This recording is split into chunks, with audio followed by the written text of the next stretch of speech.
The spinning globe model and the man on the moon is a deception so deep, powerful, 99% of the world still believes we live in a spinning globe.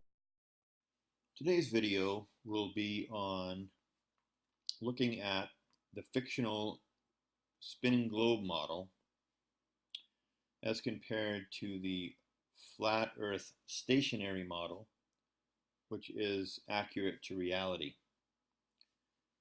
Nikola Tesla once said, "Today's scientists have substituted mathematics for experiments, and they wander off through equation after equation and eventually build a structure which has no relation to reality." And nothing could be truer as it relates to the sun, the moon, and the earth.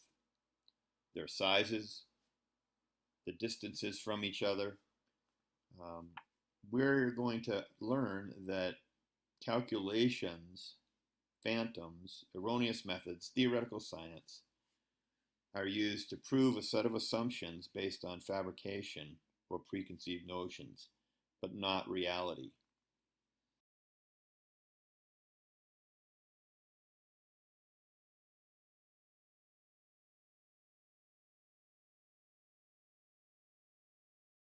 And we're going to go through these things, proving that the spinning globe model not only is not real, but it's a deliberate and intentional fabrication. The first part of this video will deal with clouds moving in opposite directions, which this is not possible on a globe spinning in one direction.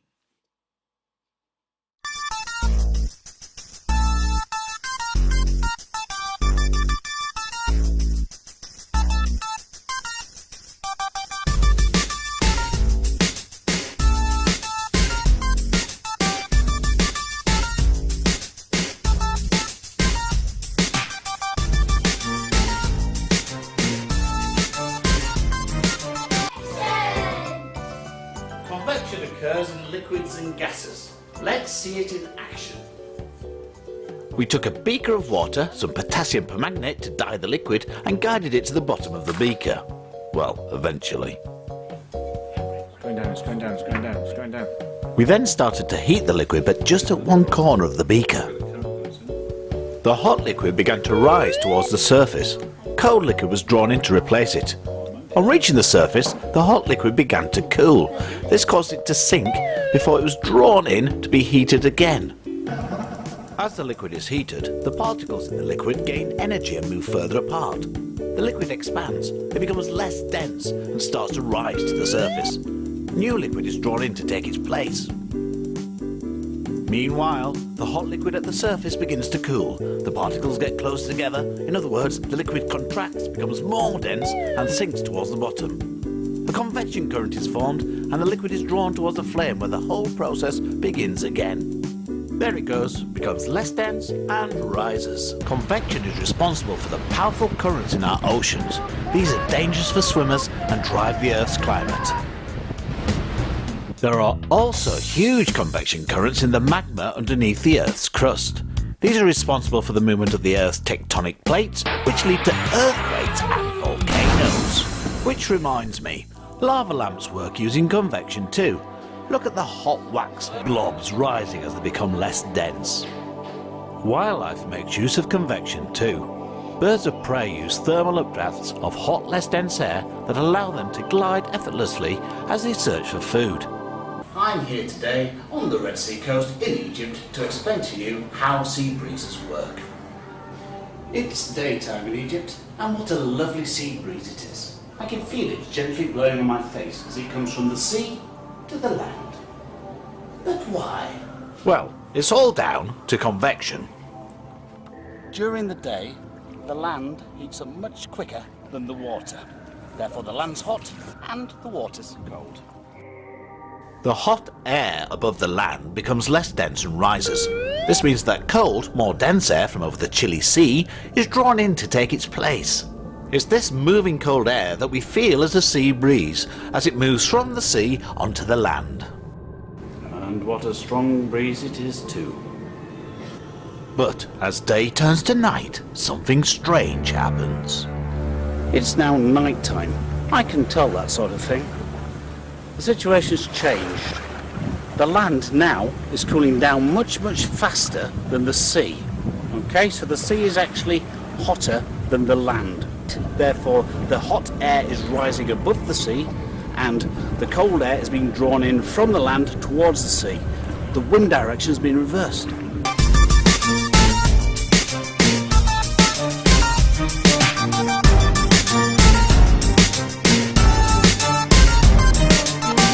One other thing to note, if the Earth was really spinning at 1,000 miles an hour at the equator, do you really think these clouds would be moving so slow? No. They would be moving in enormous speeds.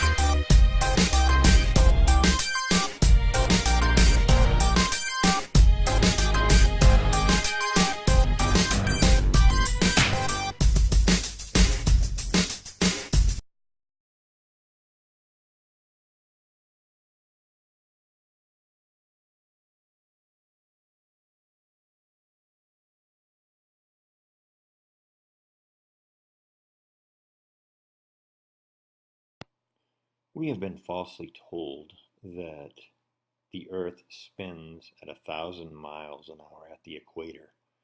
The Earth doesn't spin, it's flat. And we're also told that hurricanes in the north spin counterclockwise, while in the south, on the south side of the equator, they spin clockwise.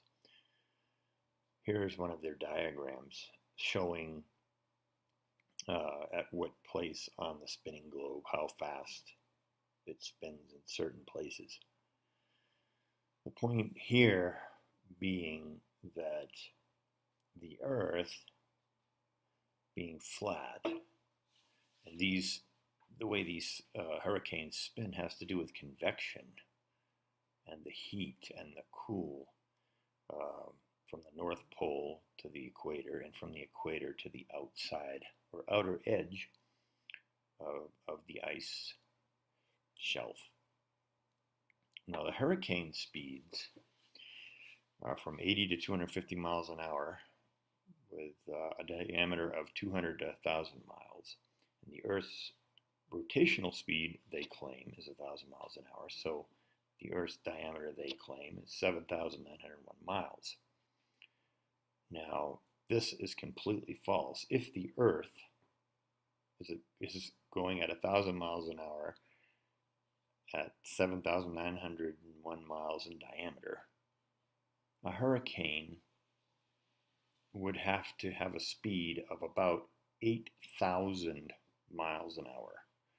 This is one of the biggest fallacies of the globe, a rotating globe, is that the ratios are impossible. It's not possible. And I have a diagram here showing a pulley, which would be scaled down to 8 inches in diameter, and identifying the Earth, and a hurricane, which would be 1 inch of that, or that ratio, scaled down. And you can see the speeds here. 1,000 RPM would equal 8,000 miles per hour. And you can see here, in order, the Earth would have to rotate at 10 miles per hour to create an 80 mile an hour rotation in a hurricane. So you can see it's completely wrong. It's all a lie. Okay, now the next clip here shows the dog cam footage. What this does, number one, It proves that the sun is very close because of the sunspot on the clouds. And number two, we're going to show that when the cam stops moving, it just moves up and down a little bit, but the Earth is not rotating whatsoever. So this is absolute proof that the Earth does not rotate with actual footage.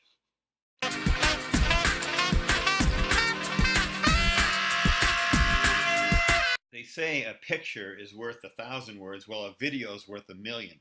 And all those who say, oh, this isn't proof, the Earth is moving. No, the Earth is not moving, and this is proof. No, and your calculations don't mean squat. This is actual footage. Eat it.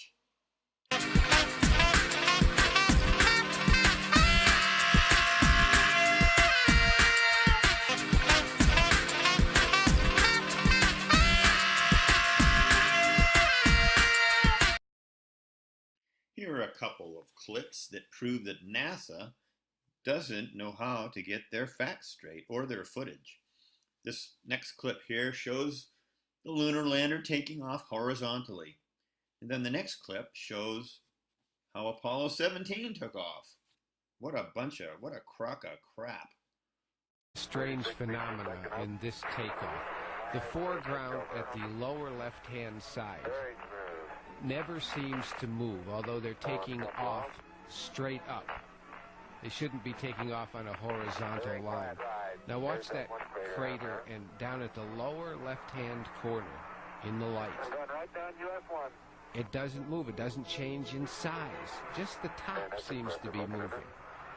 And they should be taking off up to 50,000 feet straight up, not on some type of horizontal movement. Now you can see how clear the lower left-hand corner is. It stays clear. It seems to stay basically the same distance away. The top just seems to be flowing into the center of this picture. You can still see it absolutely as clear, absolutely the same distance away down on the bottom. And they should be going straight up. And what is that white thing that just went across? Here's the Apollo 17 module taking off from the moon. Enjoy the Hollywood picture. 99, proceeded, 3, 2, 1, ignition. Right away, Houston. Vector grid. X-Thought. What a load of crap. Last week, scientists at NASA released this. The shot is compiled from data from NASA's VIIRS instrument. Think about it, folks. This cardboard box with yellow tinfoil, they're trying to tell you that this thing goes 17,000 to about 20,000 miles an hour around the Earth. 100 minutes, it makes a complete orbit. This cardboard box. If you want to believe this, go right ahead. It's a bunch of garbage. Question: what keeps this thing from flying off into space? 17,000 miles an hour. The momentum would cast this thing way out into space. There's no way this could go around the Earth. Impossible. Which orbits the Earth about every 100 minutes, taking measurements of light coming off the planet. That can be translated into ribbons of imagery like this, and then into one of these.